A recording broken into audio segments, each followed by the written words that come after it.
Hello అండి. ఇది వచ్చేసి కనుమ రోజు వ్లాగ్ అనమాట. కనుమ రోజు మార్నింగే మేమైతే లేసేసి అందరం ఫ్రెష్ అప్ అయిపోయి మార్నింగే సింపుల్‌గా బ్రేక్‌ఫాస్ట్ అయితే చేసేసాము. ఆ తర్వాత ఆఫ్టర్‌నూన్ లంచ్‌లోకైతే ఫిష్ అనేసి అనుకున్నాం అందరము. So, fish fry and fish పులుసు అయితే చేయాలనుకున్నాము. ఇదొచ్చేసి ఫిష్ పులుసు.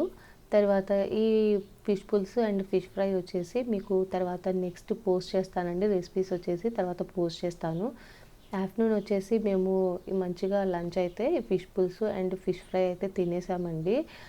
ఆహ్, తర్వాత లంచ్ అయిన తర్వాత ఎక్కడికైనా బయట వెళ్ళాలనేసి యాక్చువల్‌గా ప్రోగ్రామ్ అయితే వేసుకున్నామనమాట. అందరం అయితే వాటర్ ఉండే దగ్గరికి వెళ్దాము అని చెప్పేసి అన్నారు. సో, ఇది ఆదినిమయపల్లి డ్యామ్‌కైతే వెళ్దాము అనేసి అందరం అయితే కూర్చొని డిస్కషన్ చేసుకుంటున్నామనమాట. ఆదినిమయపల్లి డ్యామ్‌కి కానీ ఇంకెక్కడికైనా కానీ వెళ్దామనేసి. అందరం వచ్చేసి ఆదినిమయపల్లి డ్యామ్‌కి అయితే వెళ్దామనేసి అనుకున్నామనమాట. తర్వాత లాస్ట్ మూమెంట్‌లో ఏమైందంటే అది సోమశిల బ్యాక్ వాటర్ ఇది డ్యామ్ ఉంటది కదా! అక్కడికైతే వెళ్ళాలని అయితే డిసైడ్ చేసుకున్నాము. ఇది కంప్లీట్‌గా వేరే సైడ్, ఇది కంప్లీట్‌గా ఇంకొక సైడ్ అనమాట. సో, మేమైతే అందరం మంచిగా పిల్లలు అందరం ఫ్రెష్ అప్ అయ్యేసి చాలా హ్యాపీగా పిల్లలందరూ కూడా బాగా బయలుదేరారండి అందరము. కాకపోతే మేము అక్కడికి వెళ్ళేసరికి సోమశిల బ్యాక్ వాటర్ దగ్గరికి, ఆ రూట్ దగ్గరికి వెళ్ళేసరికి ఏమైందంటే, మేము లాస్ట్ వరకు వెళ్ళాం కానీ, మాకు అక్కడ ఎక్కడే గానీ డ్యామ్‌కి వెళ్ళే రూట్ అయితే కనిపించలేదు. ప్లస్ అంతేకాకుండా మొబైల్‌లో సిగ్నల్స్ గూడా లేదనమాట. రూట్ గూడా సరిగ్గా లేదు. ఒక్క జనం కూడా ఎవరు లేరనమాట. అసలు ఇంగా ఎందుకులే రిస్క్ చేయడం అని చెప్పేసి మేమైతే మళ్ళా తిరిగి రిటర్న్ అయితే అక్కడి నుంచైతే వచ్చేసాము. ఎందుకు అది గూగుల్ మ్యాప్ పెట్టుకొనే వెళ్ళాము. బట్ కానీ అది ఎందుకో రూట్ అది వేరే రూట్ చూపిచ్చింది. సరే కారు వెళ్ళదేమో రిస్క్ చేయడం ఎందుకులే అని చెప్పేసి చాలా లాంగ్ వెళ్ళామనమాట. అది చాలా లాంగ్ ఉన్నింది. సరే ఓకే. అది ఎందుకులే రిస్క్ చేయడం అని చెప్పేసి రిటర్న్ అయిపోయామనమాట. మా పిల్లలైతే ఇంకా అస్సలు ఇంకా ఒక్కొక్కరు ఫేస్‌లు డల్‌గా పెట్టుకొని ఇంకా ఎళ్ళలేకపోతున్నాము. ఇంక ఇంటికి పోదాము అని చెప్పేసి ఇక డల్ అయిపోయారు. ఇంక అందరూ ఇంక డల్‌గా కూర్చొని ఉన్నారండి. ఇంక మా పిల్లలందరూ అయితే ఇంకా ఓకే. సరే ఇంగ అటు ఆదినిమయపల్లి డ్యామ్‌కెళ్దామన్నా కూడా అది కంప్లీట్‌గా మళ్ళీ ఇంటి ముందు నుంచి వేరే రూట్‌కైతే వెళ్ళాలి. అది ఇంకా చాలా లాంగ్ పడుతుంది. ప్లస్ 1 అవర్ పైనే పడుతుందనమాట. 1 ½ అవర్ పైనే పడుతుంది. సో, ఇంకా ఆలోచన చేసుకుంటూ ఇంగ ఎట్లా ఏం చేద్దామని అనుకుంటుంటే, ఇంకా ఇప్పుడు రిటర్న్ అయ్యే రూట్ నుంచే బాక్రాపేటకెళ్ళే రూట్‌లో అయితే పెన్నా రివర్ అయితే వస్తది. మేము ఇదివరకు వెళ్ళున్నామనమాట. ఒకసారి మా పిల్లల్ని తీసుకొని ఒకసారి వెళ్ళున్నామనమాట. So, okay. అక్కడికైతే వెళ్ళొచ్చు. ఒకవేళ పాజిబుల్ ఉంటే చూద్దామని చెప్పేసి ఇంకా మేమైతే కార్‌ని రైట్ సైడ్‌కి టర్న్ చేసేసి అక్కడికైతే వెళ్ళాము. So, okay. పాజిబుల్ అయితే ఉన్నిందనమాట మాకక్కడికి వెళ్ళిన తర్వాత. కొంచెం మా పిల్లలైతే కొంచెం హ్యాపీ ఫీల్ అయ్యారు. కొంచెం కాదు, కొంచెం మా వాడైతే చాలా చాలా హ్యాపీ ఫీల్ అయ్యాడు ఇంకా అక్కడ వెళ్లి చూసిన తర్వాత. ఇక అక్కడ వాటర్‌లో దిగి మంచిగా ఫుల్‌గా అయితే ఎంజాయ్ చేస్తున్నాడు మా వాడైతే. మా వాడే కాదు అందరూ బాగా పిల్లలందరూ మంచిగా ఎంజాయ్ చేశామనమాట అక్కడ. సో, మీరు కూడా ఒకసారి అయితే చూడండి.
తర్వాత మేమైతే ఇంకా రిటర్న్ అయిపోయామండి. పిల్లలైతే చాలా బాగా ఎంజాయ్ చేశారనమాట. పిల్లలు మంచిగా అందరం ఎంజాయ్ చేసేసిన తర్వాత రిటర్న్ అయిపోయాము. రిటర్న్ అయిపోయిన తర్వాత దారిలో మా పిల్లలు మళ్ళీ ఇంకెక్కడికైనా తీసుకెళ్ళండి అని చెప్పి మళ్ళీ మొదలుపెట్టారు. ఇంకా ఎక్కడికి తీసుకెళ్ళాలో ఇంక మాకైతే అర్థం కాలే. ఇంక దారిలో వచ్చింది ఒకటి శిల్పారామం ఒకటే వచ్చిందనమాట. సో, శిల్పారామం పోదాం అని మొదలుపెట్టారు. సరే ఓకే అని చెప్పేసి కాసేపు అట్లా తిప్పుకొని వచ్చేద్దాం అని చెప్పేసి శిల్పారామంకి అయితే వెళ్ళామండి. అట్లా శిల్పారామంలో కూడా కాసేపు ఎంజాయ్ చేసామన్నమాట.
శిల్పారామంలో అలా మంచిగా ఎంజాయ్ చేసేసిన తర్వాత మేమైతే ఇంకా ఇంటికైతే రిటర్న్ అయితే అయిపోయామండి. మీకు ఈ వీడియో నచ్చినట్లయితే లైక్ చేయండి, షేర్ చేయండి, సబ్స్క్రైబ్ చేసుకోండి. Thanks for watching.